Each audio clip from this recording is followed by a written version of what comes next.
Nimeisoma nikwambie ya kwamba kila agano na kila patano na kila kubaliano limekaa kwenye asili ya damu yako, lakini kwenye asili ya roho halijaingia, kwa sababu wewe si wa mwili, wewe ni wa roho. Na si mwili upelekao roho, bali roho ndiye upelekao mwili. Na wewe ukitoka ndani ya mwili, mwili ufa. Sasa wewe roho yako imeulishwa na Kristo Yesu kwa njia ya ubatizo na kwa njia ya Roho Mtakatifu kwenye ujazo. Na kama inatokea utawahi kutoka na roho kwenye ibada ya leo, mambo yangu Mungu ajaze roho ndani yako, ili mambo yote yaliyofungamana na mwili wako yaanze kuondoka wewe kwa jina la Yesu. Unaweza kunielewa? Nataka na kutanguliza kwamba hapo hivi unielewe na kutaka kufanya. Ina maana kila agano ambalo linaonekana linapesa maisha, linapesa watoto, linapesa ndoa, linapesa kazi, linapesa elimu, ujue kwamba jambo hilo halijakuwa rohoni, liko kwenye mwili. Ina maana unapoingia rohoni unakuja na nguvu ya kuteketeza asili ya mwili, ili ndani ya roho yako na ndani ya mwili wako uwe na agano moja. Kama hivyo lipa niingie ndani zaidi. Are you ready? Are you ready? Kama hivyo lipa. So mimi kama mwana wa Mungu aliye hai, mimi sio mwana wa Mungu aliyekufa. Mimi ni mwana wa Mungu aliye hai. Amen. Aliyekuwa Kristo Yesu hai kwenye maisha yake, yale aliyofanya kwenye maisha yake ya rohoni aliyapewa akaleta mwilini. Kifo alichokifanya kwa jinsi ya mwili ameweka mwili wangu nguvu. Amen. Ina maana sasa ule Mungu wa Kristo Yesu aliyekuwa nao yeye ndani yake, ule ameutoa msalabani, kwa sababu anataka wewe uwe na nguvu mithili ya yeye mwenyewe, uwe na mamlaka mithili ya yeye mwenyewe, uwe na uwezo mithili ya yeye mwenyewe, uwe na nguvu mithili ya yeye mwenyewe. Yani uwe na hekima mithili ya yeye mwenyewe, uwe na maarifa mithili ya yeye mwenyewe. Natangaza kwa jina la Yesu kwenye mwili wako upate uzima kwanza. Na jambo lolote ambalo Yesu amelifia msalabani utawahi kulipokea kwenye ibada ya leo, ninaagiza neema ya Roho nianze kumchomeka ndani ya mwili wako pale pale ulipokaa kwa jina la Yesu. Lichomoke jambo la kiungu kama Yesu alivyokuwa anaweza kuwa mahali fulani watu wanamwongelea, alafu akafika anaanza kutoa mithali sawasawa na maneno yaliyosema. Inawezekana unaweza kutoka hapa ukafika mahali ambapo watu walikuwa wanasema mambo mabaya kuhusu wewe, wamefanya uchawi kuhusu wewe, wamefanya ushirikina kuhusu wewe. Ukifika pale unaweka mithali ndani yako, unaanza kuyasema mambo yanayopenda ukiwa haujafika. Kuanzia hapo wanaogopa kukufanyia ubaya kwa sababu wanajua kile wanachokifanya umekiwa. Ni kwamba katika Kristo Yesu sisi wote tumeuishwa na tumeketishwa pamoja na yeye kwenye ulimwengu wa roho. Kama tumeketishwa pamoja naye kwenye ulimwengu wa roho, tunapoingia rohoni hatutoki na mawazo ya kushindwa biashara, hatutoki na mawazo ya ndoa kuvunjika, hatutoki na mawazo ya huduma kutushinda, hatutoki na mawazo ya kuliacha kanisa. Tunatoka na mawazo pamoja naye kwenye ulimwengu wa roho. Kila unapoona yeye kwenye ulimwengu wa roho, ndivyo na sisi tunavyoona kwenye ulimwengu wa roho. Sasa, much more I wonder, when somebody is go deeper to play and he come back with a bad news from the player, it means when you are going to start player, you are not going to meet with Christ, because anyone who go deeper to find the Lord, he come back with Christ and the views of Christ and the opinion of Christ and the word of Christ. Kinakonde chake ni kwamba mara nyingi mimi nashangaa mtu anaposema nakwenda kuomba anaingia rohoni. Unapokwenda rohoni kuomba unakwenda kukutana na Kristo kwenye ulimwengu wao, maana huko ndiko ulikoweka pamoja naye. Sasa unapotoka hautakiwi kuja na habari mbaya, kwa sababu Yesu ana habari njema. Wakati mwingine unapotoka kwenye ulimwengu wa roho ukaja na habari mbaya, inawezekana ulikuwa kwenye ulimwengu wa roho wa ukoo wako, ulimwengu wa roho wa familia yako, ulimwengu wa roho wa mizimu ya jiji la Mwanza, ulimwengu wa roho wa mashetani ya kina mwana naume. Lakini ukiingia kwenye ulimwengu wa roho wa Kristo Bwana, unaporudi ingawa mabaya umeyaona, lakini amesema ni nini baada ya mabaya hayo unayaona.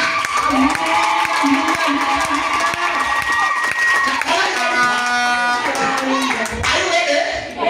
Are you ready? Kama ulipa. So, Kristo Yesu hakuja kuzungumzia ufalme wa Shetani. Amekuja kuzungumzia ufalme wa mbinguni. So, unapokuwa kwenye ulimwengu wa roho, unakuwa unatafuta kuyatimiza mapenzi ya ufalme wa mbinguni. Sasa kwa nini Mungu anaweza kuongelea mabaya yaliyopangwa kwenye maisha yako? Ni yale ambayo yatahamisha ufalme wa mbinguni kwenye maisha yako na kukulia kwenye ufalme wa giza.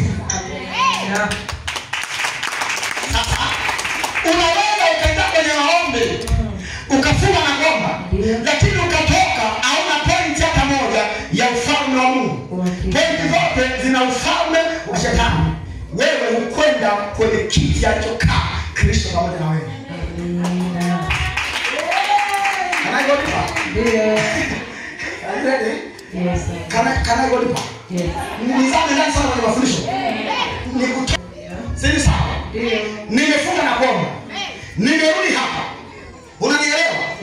Maombi ninayoomba naipenda nchi, napenda mikoa, napenda wilaya. Sawa?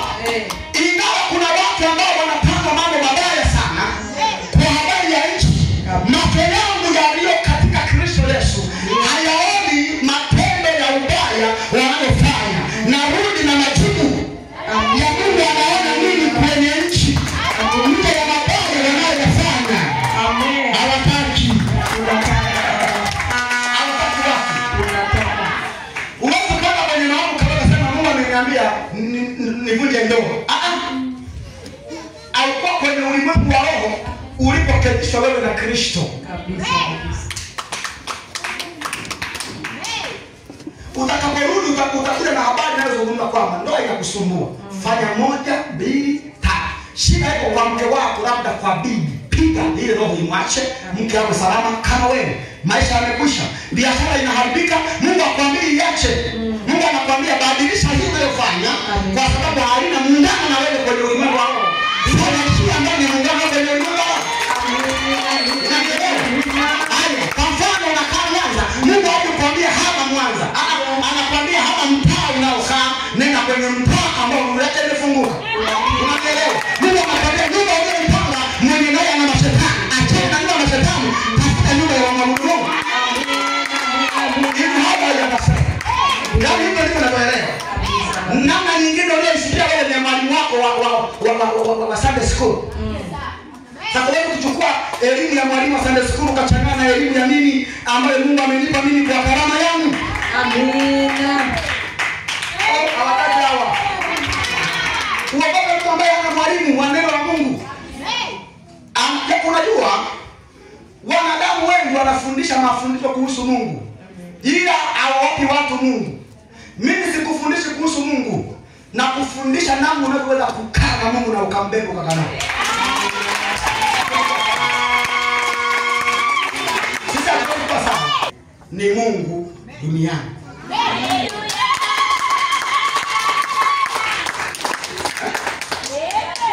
Mungu anawaita miungu walioko duniani. Miungu maana yake miungu waumbaji. Miungu au maana Mungu ni nini? Mungu ni gani? Maana Mungu muumbaji ambaye anasababisha kitu ambacho hakipo. Unakisababisha. Unataka kusababisha nini kwenye ibada ya leo? Wewe unataka kusababisha nini kwenye ibada ya leo? Fedha. Mwingine wewe ni muumbaji. Mungu akasema si sawa. Si sawa. Mungu na wewe ni nani? Ni Mungu. I am prophet portion. Si sawa. Kwa mimi ni Mungu ndani ya majina haya aliyonipa baba yangu. Mimi ni Mungu ndani ya majina ambayo umepewa na baba yangu. Sasa ayatangulii majina ya baba yangu. Ndio maana tunapokuja kwanza, wewe unaitwa nani? Mimi ninaitwa. Unaposema mimi, nafsi ile sio yako. Na ndio maana ukifa uitwe tena mimi, uitwe tena wewe, unaitwa marehemu fulani. Kwa sababu yule ambaye ni muumbaji ametoka kwenye mwili uliokufa.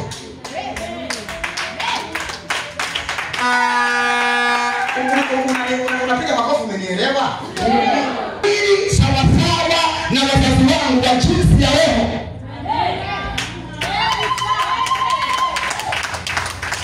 Naeleweka kweli? Naeleweka mimi? Maana yake mimi wewe kuniulizia Yesu anafanana nani? Yesu anafanana na mimi. Maana yake kuniulizia mimi habari Yesu alikuwa ni mzungu au alikuwa ni Mwafrika? Mimi ni mzungu, ni Mwafrika. Basi Yesu ni Mwafrika kwa sababu mimi.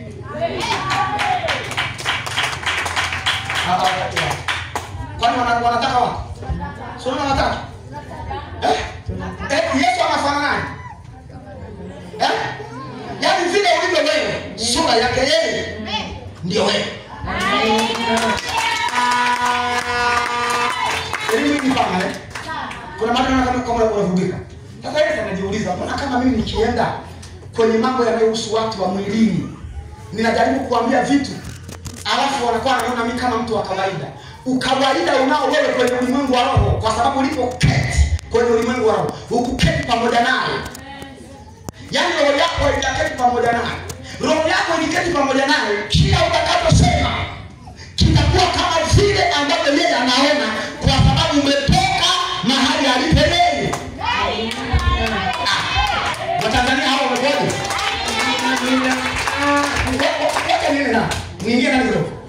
Niingia na kidogo nikueleweshe. Kwa mfano, Biblia inasema hivi, na ninyi mtakusudia jambo nalo litathibitika.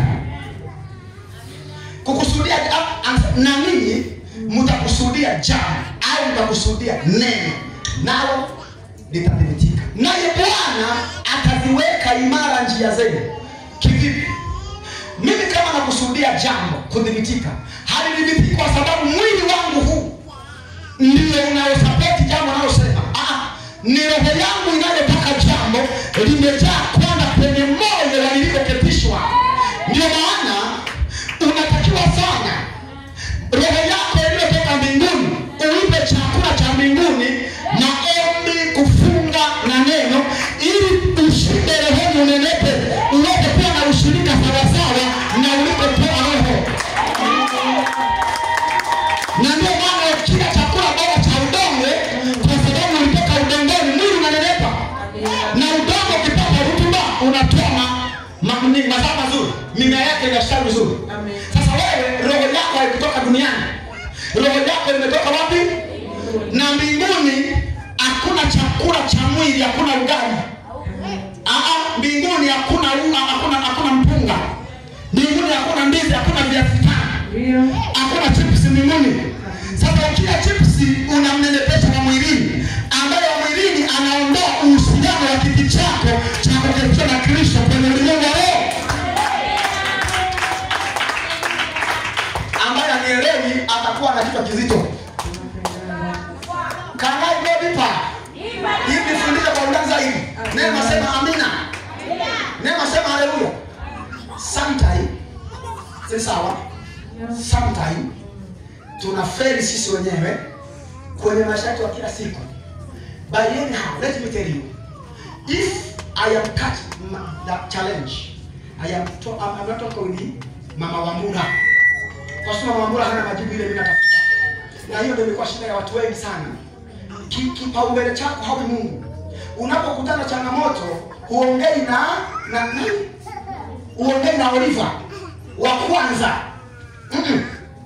Uongei na unaongea na Mungu kwa changamoto yako. Baba wa milele, Mungu usiye katika sifa. Mimi ni pendo lako katika ulimwengu huu. Mimi nimechaguliwa na nimepewa sura yako. Mambo yanayopitia yanaua uungu ulionipatia. Jina lako linaaibika na utukufu wako msalabani unapotea kwa sababu ya changamoto unayopitia. Lakini kwa kuwa wewe umeumba pamoja na mimi, ninakuomba. Awapati watu nikupe ushuhuda kabla ya shirika wa ushirikiano wa maneno mengi. Mwa ushirika wa ushirikiano wa neno na maombi na kufunga katika roho. Sasa ni mwili. Unaona baba ni maombi, unapiga kusimu na kama unaongea nini? Yaani ngoja nikwambie, nimeonyeshwa. Asante sana nimeonyeshwa. Kwa hiyo tumadili atuonyeshe. Wewe na hata maombi aliyokubeba kwenda kuomba, unashikamana na mtu ulicho. Unasema Mungu ameongea na mimi. Kupitia simu hii niombidia, Mungu ameongea na mimi kwa sababu ningekosa kama singeniambia. Unajua unakwama sana. Sio unajua kama kuna kosa. Eti. Unajua kama kuna kosa sana. Kata nashangaa. Unakuja kwangu. Mimi nikiwa kwenye maombi, nataka nisikie tu Mungu peke yake. Na ninapotoka kwenye maombi nataka nisikie tu Mungu peke yake. Ninapokuwa kwenye maisha yangu ya ndoa nataka nisikie tu Mungu peke yake. Sitaki ushauri mimi, ushauri utanichanganya mimi.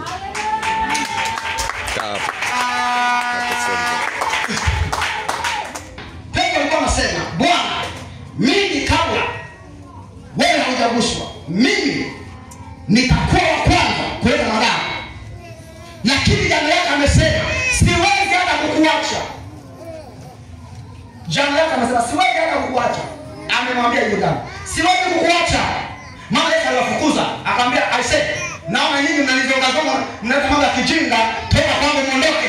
Petro akasema, kwako kuna neno la uzima. Tutoke sisi twende wapi? Tutakaa na wewe, hakukuachi. Amina. Ni jana hiyo. Roho ikiwa imejaa ndani yake, anaongea mapenzi ya Bwana. Alipowaga ya kibinadamu. Kesho Yesu alimwambia, Shetani, toka nyuma yangu. Ile jana alikuwa ni mtakatifu Bwana akiwa kwenye roho ya Mungu. Alipokaa kwenye roho ya kibinadamu akawa shetani. Sasa unaenda kwa hapa leo anakuletea message. Daliana, Mungu amenionyesha na ni ukweli aliyokuambia. Leo, kesho lazima uipige roho hiyo kwanza. Ya wakati. Damu mwenzi. Isipokuwa roho ya Mungu inayokaa ndani ya binadamu ndio inaweza kuona mambo yale siri. Sasa roho ya binadamu pia inaona. Roho ya binadamu yenyewe inafanyaje? Inaweza ikakwambia mambo ya rohoni lakini ya binadamu ambayo sio ya rohoni ya Mungu. Ukayafuata ya roho ya binadamu, ukayaacha roho ya Mungu, kaangukia mbali sana, ukateketea, ukafa na ukavunjika. Sasa sio kwamba kesho utani. Yaani unajua mimi nina maono. Unajua mimi nina maono. Leo na maono, kesho na maono, kesho na maono. Juzi mtondo wao na maono. Ni sawa. Lakini kwa nini tusipime hiyo roho? Ili tujue kwamba roho hiyo inayoniambia mimi ni roho ya binadamu iliyohuishwa na roho ya Mungu au ni roho ya binadamu iliyo kwenye binadamu? Kuna roho ya binadamu iliyo kwenye binadamu.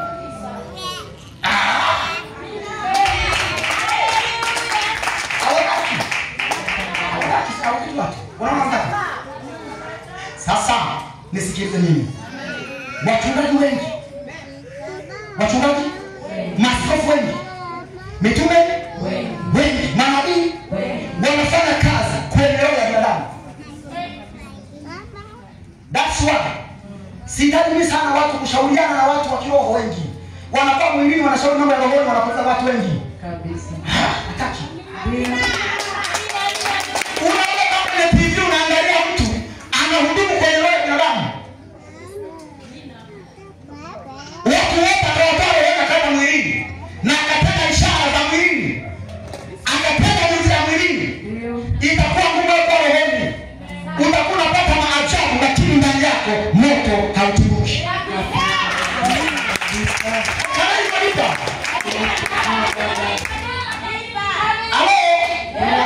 mama mpenzi wangu unanielewa? Yaani wewe ndiye mpenzi wangu kwenye madhabahu hii. Amina. Nasema hivi. Niseme unaogopa sana. Sikuamini uongo. Amina. Ni ukweli. Kabisa. Hatuwezi kuwa sawa. Kwa sababu kama ukiongea utapata fasili ya kiroho, utapata fasili ya kibinadamu. Na itakuwa matushi. Kweli. Ninapoongelea mambo ya kiroho ambayo ina msaada kutoka kwenye mwili uje kwenye roho. Alafu wewe kama unaona maneno yangu mimi ni ya kibinadamu, alafu ya kwako ndio ya kiroho, ndio tumeachana wewe hivyo.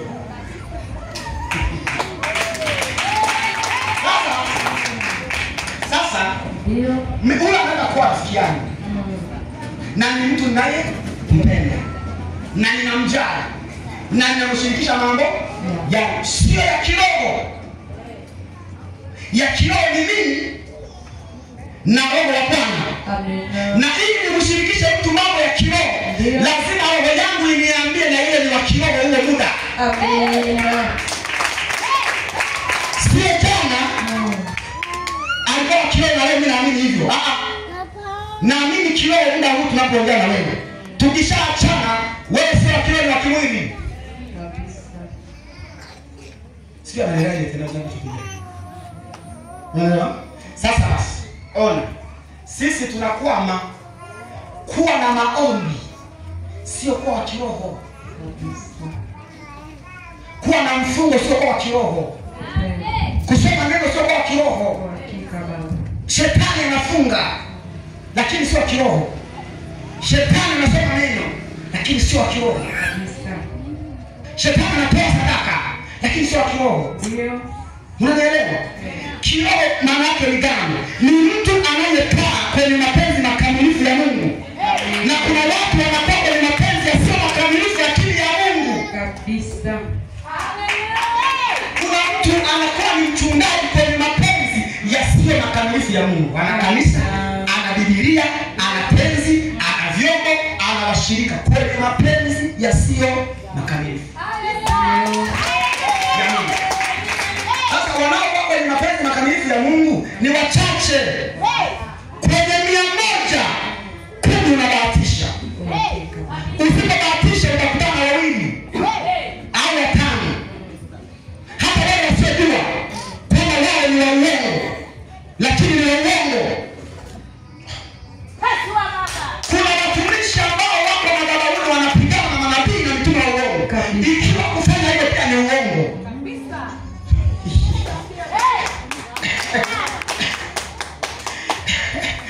Ubiri injili kwa kila kiumbe atakayeamini ataokoka. Unakuta mchungaji ni askofu mkuu wa kanisa fulani anapambana na manabii wa uongo. Huo ni uongo kwa sababu hujaajiriwa kufanya hivyo. Umeajiriwa kuhubiri injili. Sasa unapoelezea mambo ya nabii wa uongo, uwe ni mfano ndani ya injili yako kama ndio umesoma. Unaposoma andiko likamwelezea nabii wa uongo, unakuwa ni mfano. Unaanza kuelezea kutoka hapa. Lakini wewe kuja hapa unaelezea namna mtu yuko kwenye labda mtandaoni au kwenye TV, anaelezea namna watu wanaopokea yaani labda kwenye ibada wanapokea ishara, miujiza, wanaopokea ibada, wanaojaza roho. Anasema hayo mambo labda wanajifanyisha au wanasetiwa. Huo sio uongo. Je, anajua kama ni uongo? Yeye anakuwa juu, anakuwa yuko sawa. Na ndivyo alivyojua kufanya, lakini huo muda sasa mpelekee jambo la kiroho ambalo ndio hilo la kujazwa na Mungu katika ishara. Yeye atakuwa mpinzani wa mambo yote ya roho kwa sababu yeye anafanya mambo ya mwilini. Ikiwa ameshika Biblia na amemwita Yesu kwenye ngao na maombi. Mimi na nani? Do you get me? Go and see. Kwa mfano, kuna mambo ambayo Mungu alikuwa haongei na Musa, anaongea na Haruni. na Haruni amewekwa kwa ajili ya Musa. Kwa hiyo muda wowote ambao Musa angekuja kuongea na Haruni, anakuta ni Mungu anaongea nao.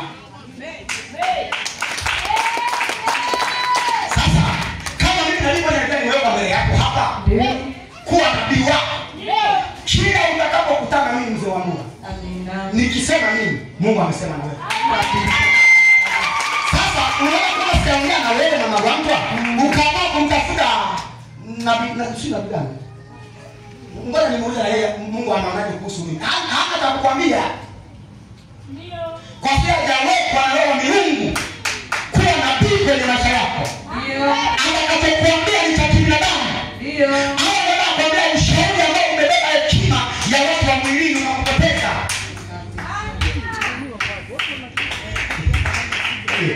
Na kwa sababu wewe haya mambo ya shida unayajua vizuri. Na naweza kuamua kwa watu wako. Mimi unayeniona hapa. Unaniona hapa. Wokovu wangu wote mpaka ninaitwa. Sikuwahi kuwekewa mkono mimi na mchungaji yoyote zaidi ya yule ambaye Mungu amenipa kuambia nabii kwangu. Peke yake. Tangu nimeokoka mpaka mwisho. Unanielewa? Na Mungu alipotaka mimi niwekee mkono na mtu mwingine, Mungu aliongea na yeye ambaye ni mchungaji wangu mimi. Ndio. Sio mimi. Mungu alimwambia mahali anapokwenda huyu. Amina. Na safari anapokwenda huyu. Ndio. Kuna vitu ambavyo wewe hujavuka kama baba yake. Kabisa. Mpeleke na yeye mahali fulani. Aweke mikono sawa sawa na roho yako na wewe na. Tukaenda na yeye. Ananipeleka yeye mwenyewe. Amina. Lakini mikono aliyoniwekea yule mtu wa Mungu haikunifanya mimi nimwambie mambo yangu ya roho, mambo yangu ya rohoni. Na mwambie mchungaji wangu tu. Kabisa. Sio unanielewa? Kwa mfano mimi siwezi kumshirikisha hata baba wa baba yangu maneno yangu ya rohoni mimi. Mimi namwambia baba yangu. Ndio. Ambaye ndiye Mungu amemweka kuwa nabii. Amina. Na ukifanya hivyo utafanikiwa. Amina. Sasa kuniambia kama nimechelewa kumuona, huo ni upagani. Unachelewa kuniona saa ngapi roho wa Mungu amejaa mapauni hapa? Amina. Nimewabamba sio baba. Niongeze kidogo pia. Ndio. Ananipa.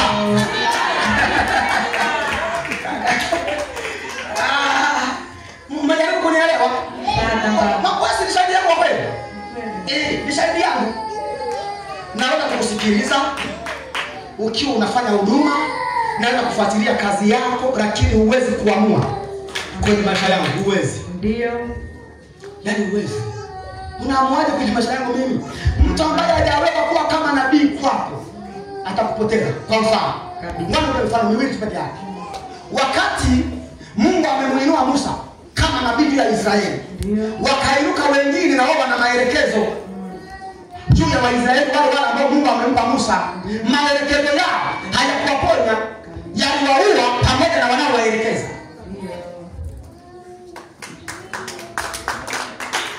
Unaelewa kusema? Sio unasema naelewa.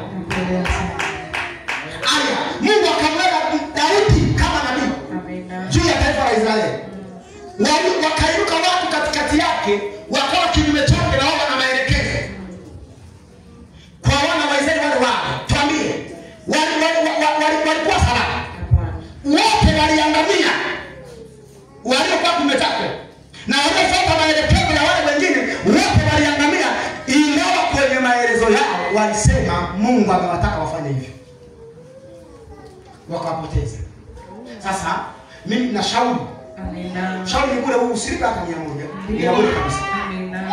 Kama unaamini Mungu amekuweka kwenye misingi ya imani ya mimi kama baba yako, ndio amini ninachofanya kwa kuwahi ama kwa kuchelewa ni mpango wa Mungu juu ya maisha yako.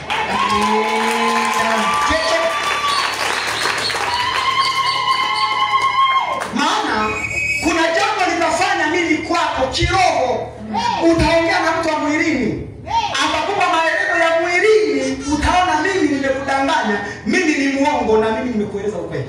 Hakika. Na kwa mfano leo hapa, juzi bibi alikuwa na conference ya Kambia. Huyu alikuwa na confess hapa madhabahuni last time. Wapi ilikuwa Jumaa, Alhamisi last week. Si sawa? Huyu alikuwa anajaribu kuelezea juu ya madhabahu. Nilikuwa nafundisha kitu gani wewe? Habari ya nilikuwa nafanya nini kasi siku hiyo? Alhamisi nilitoka ni saa 8. Nikawa nafundisha kwa habari ya ushirika wa watu kama familia. Nikasema nikiwa nina mtoto huyu, akiwa ni mtoto wangu mimi kama baba yake, siwezi kufurahia mimi kama baba yake kuona anapotea alafu nimvute Daliana awe ndiye mtoto bora. Hapana. Kuja na wewe. Mimi sasa kama baba siwezi kufurahia. Nilikuwa natoa mfano hapo juzi. Ilikuwa ni siku gani? Alhamisi ile. Nikasema madhabahu ni kama familia. Ndio. Kama madhabahu ni familia, huyu ni mtoto wa kwangu mimi kwenye mwili wa rohoni. Pamoja na mama yake yule. Huyu anapokuwa halipo katikati yetu, tunaumia kama wazazi wa kwake tena zaidi ya wa kimwili. Kwa sababu gharama za wokovu wa huyu zimeyagusa mauti kwenye mwili wangu. Lakini gharama za mama wa huyu kwenye kuleta mwilini zimegusa nguvu pamoja na mateso ya tumbo. Nestisha. Lakini mimi ndio mzalimu, nimekufa, kufunga na kuomba ndio kumekuzaa. Sio kukutana na mama anipe mimba. Nimefunga na kuomba mimi. Amen. Kuna mambo nimeyaacha. Ni ili wewe uzaliwe. Unapokuja hapa, umezaliwa wewe. Amezaliwa na huyu. Unaona kwa mfano tangu wote nimekuja hapa madhabahuni, nimeanza kuzaa mmoja baada ya mwingine mpaka leo nina wote hawa. Amina. Ni utungu ambao nimeotoka mimi kwenye maombi. Japo unataka kufika mahali, sawa? Tumbo linaungana na nini? Na mgongo. Lakini unasema nimesema siku 5. Siaishi mimi nakaa kwenye maombi. Unaenda ndani hata kuamka huwezi, hata kutembea hauwezi, hata kuongea hauwezi, mwisho wa siku hata kuomba kwa kinywa cha nje huwezi, unaombea ndani kwa ndani. Unakuwa umetuma mimba kumzaa Daliana, kumzaa kabinti Kalea. Unakuwa unazaa Kalea. Amina. Sasa mnapofika hapa kanisani kama ndugu, lazima hiyo alamu iwe inalia kwenye masikio yako kwamba mimi na Naomi ni ndugu. Mimi na Mavanta ni ndugu. Mimi na Esther ni ndugu. Mimi na Vicky ni ndugu. Sasa anapotokea mmoja akakosea kanuni za ushirika kifamilia, hatumfanyi kuwa adui, tunafanya namna ya kumleta kwenye familia ili majirani waone tunamuungana.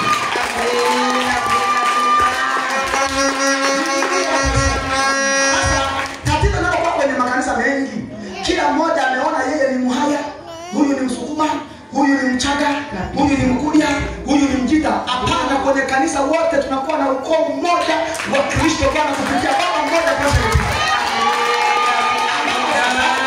Unapokuwa kwenye maisha yako ya kila siku, usiwaze ubaya anatenda huyu. Ubaya anaotenda huyu ni shetani anavuruga familia. Wewe unapambana kuhudumia huyu kwa maombi na kwa vitu vya mwili kama mahali ili arudi kuwa bora kwenye familia.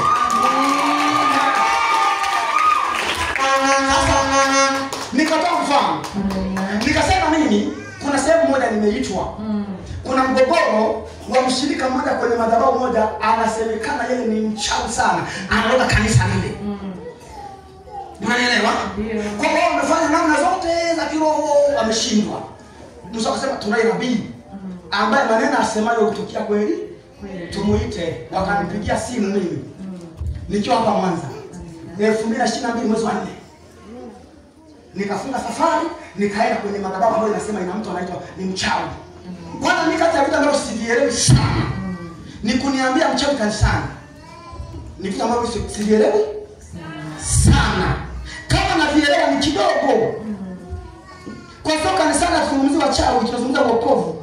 Kwa kama mchawi amekuja kanisani amekuja kuokoka, kuja kuroga kabisa. Ili akuroge unaenda kumchokoza kabla hajapata neema ya wokovu.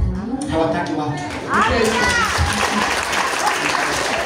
Kwa sababu wachawi wanaenda kuja kanisani kuokoka na wakafika na matungu yao wanayo nyumbani wametunga vizuri na vibuyu wanavyo na dawa mailizi wanavyo, lakini lengo lao sio kuroga kanisa, ni kuokoka. Amina. Unaelewa? Sasa wakiwa kwenye harakati za kuokoka, wao Mungu anazungumza nao kama, lakini ingawa tunaomba na mama fulani anaweza kuwa na roho nyuma ya yeye ambayo ni tofauti na ya Mungu. Hujapewa kutangaza na leta Kristo uomba afunguke.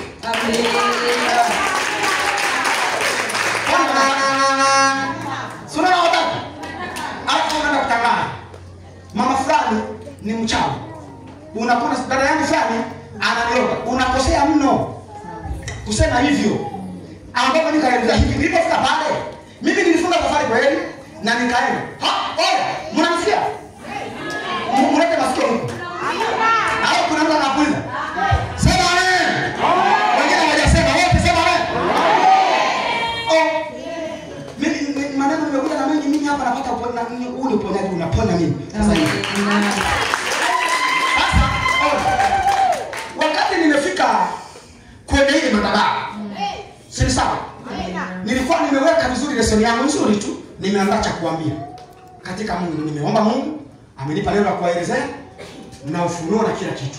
Si sawa? Nilipokuwa kwenye madhabahu, wakanikaribisha madhabahuni. Nikasimama. Wao wanataka nifike pale na kusema Bwana aliyenituma. Ninaagiza moto ndani ya huyu dada mchawi. Lipuka. Sina hiyo injili mimi. Na Mungu hajailipa kabisa, alificha mbali hiyo injili. Kwani nimeficha mbali sana. Amina. Wote walikuwa wanatoka nje kanisa, wale viongozi wa kanisa sasa. Baada ya kukaa kusema huyu nabii hataka nataka utani, mama anatania sana. Mama atani. Mimi ndo natania zaidi. Sasa nikaanza kuangalia mdada mzuri mrembo kama Dariana. Hana rangi nyeupe kidogo. Unaona? Hana nguo yake kama ya hivi. Anafanya kazi ya Mungu. Na kwenye kufanya kazi ya Mungu pale kanisani nazidi wote. Anajitoa. Watu wanaofanya vizuri kanisani ndio wanaonekana ni wachawi pekee. Lakini hiyo ndio inaleta uharibifu kwa kuhani wa madhabahu. Kwa sababu kimsonga mtu anayefanya vizuri maana yake unakuwa unapambana maisha ya huyu kuhani. Na napata ufunuo sasa hivi. Sasa tukisema ndio, hata kama mtaki mseme ndio. Ndio. Mnasema ndio ya rohoni? Ndio. Hata kama ni mwili mimi naendelea. Sasa mimi nikaanza kuhoji, huyu dada ana kazi gani hapa kanisani? Wakasema huyu dada ni mzee wa kanisa. Nielezea anavyotenda kazi kanisani. Wakanielezea. Huyu dada kwa kweli ndiye muombaji mkuu kanisani hapa. Na nyinyi mnaomba? Tunaomba. Asante. Jambo lingine anategemeza kazi ya madhabahu. Yeye anataka tu kwenye nyumba kuangalia nini kimepungua. Anagundua kimepungua, anabeba analeta. Kule nyumbani anaweka. Si sawa? Alafu mtu ana namna hii ndio anataka mimi nimfiatue na moto madhabahuni. Ni ngumu sana. Ni ngumu sana kumfiatua mimi. Lakini kaka pale madhabahuni na dada yake anasimama akasema hivi. Walikuta watu wanne ambao ni ndugu zake. Ndio nikataka kujifunza juzi wakati nafundisha hapa kwamba ni vizuri sana. Hata kama unasikia wenzako wanadhibitisha ubaya wa mwanafamilia mwenzio, wewe uwe kinyume nao. Maana unapoamini ndani ya pendo lako wewe unaweza kugeuza ubaya wa mwanafamilia kama mzuri hata kwenye jamii. Amina.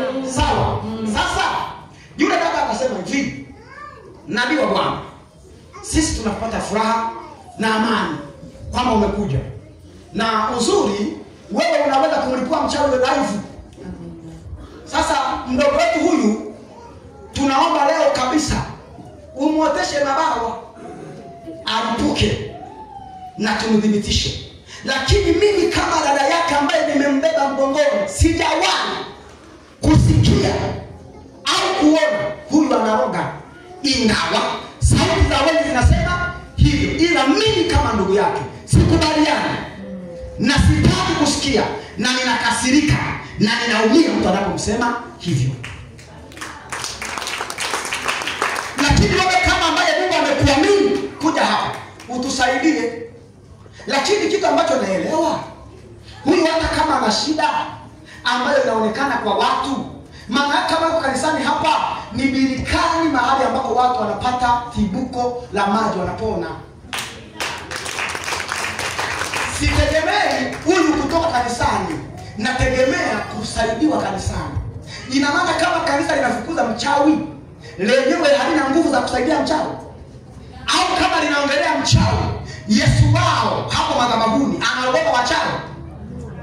Unaona unakuwa ni ushamba uliopitiliza kuinua nguvu za wachawi kwenye madhabahu kuliko Mungu ambaye anawakusanya pamoja kama familia. Sasa mniambia ndio jamani? Ndio. Mbona sisikii vizuri ndio? Ndio. Mimi nikasema mimi sikuja kumpeperusha jambo la kwanza. Amen. Jambo la pili sikuja kumuotesha mabawa wala kumumbua. Amen. Ninachotaka mimi nyinyi munielezee mnajua nini kuhusu asili ya kweli na ni mambo gani yamekuwa yakiwateza ninyi mnaona. Akasema bibi yetu alikuwa ni mchawi sana. Wao ndio wana confess kwa sababu dawa ya kumponya mtu ambaye anatenda vibaya ni yeye kukiri. Sio kumtoa. Anaweza kukuroga hata kama akiamia Dar es Salaam. Hawataki kunisikiliza. Uchawi ni roho. Mtu anakuroga hata kama akiwa Mbeya. Sio mpaka awe na wewe hapa. Hata akiwa Mbeya anakuroga. Ndio. Sasa mwache yale mawazo finya wachungaji waliokwama kwenye huduma.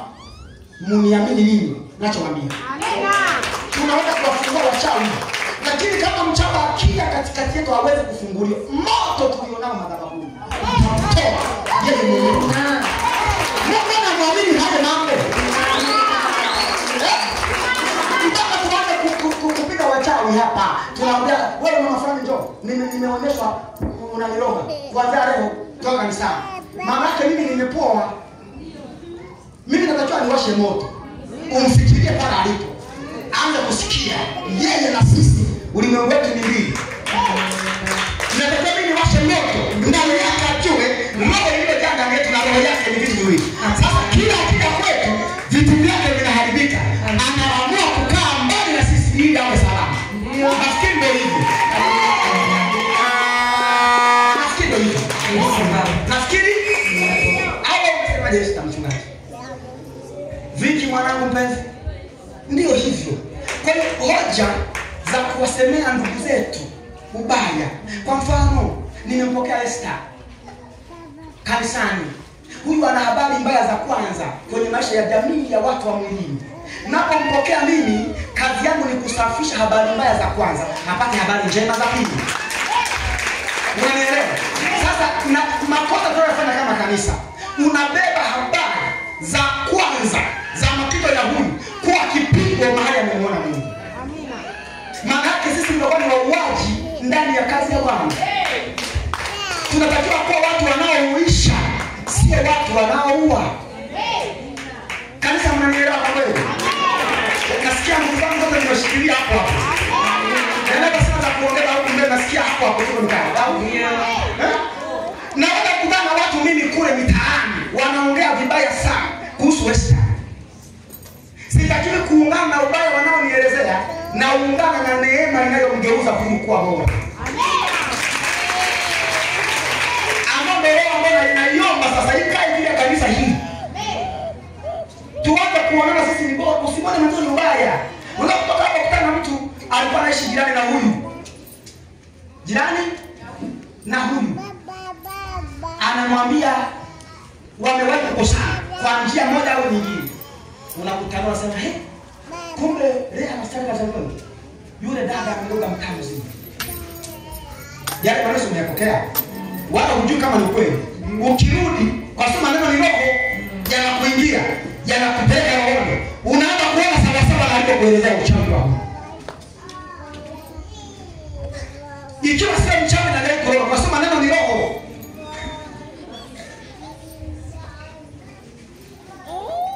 Hoi.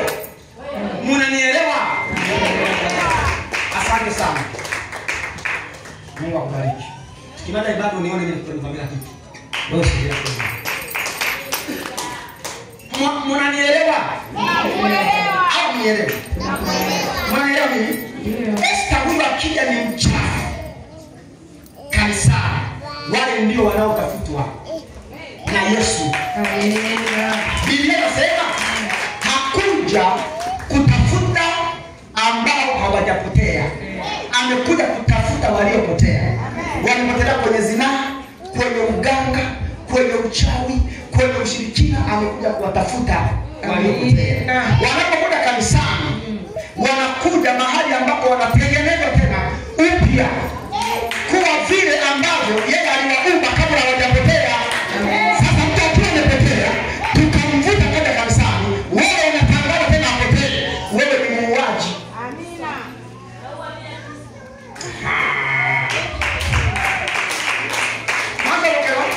Amina. Mnajaribu kunielewa? Sasa tuone tuone.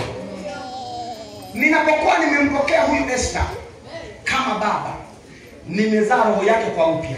Mimi natangaza ya kale yote yamekuwa. Sitaki kusikia historia yoyote ya mtu yoyote kumuhusu. Ninakuwa nataka kusikia hatua zake za anavyoendelea baada ya kukutana na mimi. Wale wengine wote peleka huko takataka. Kidogo sio.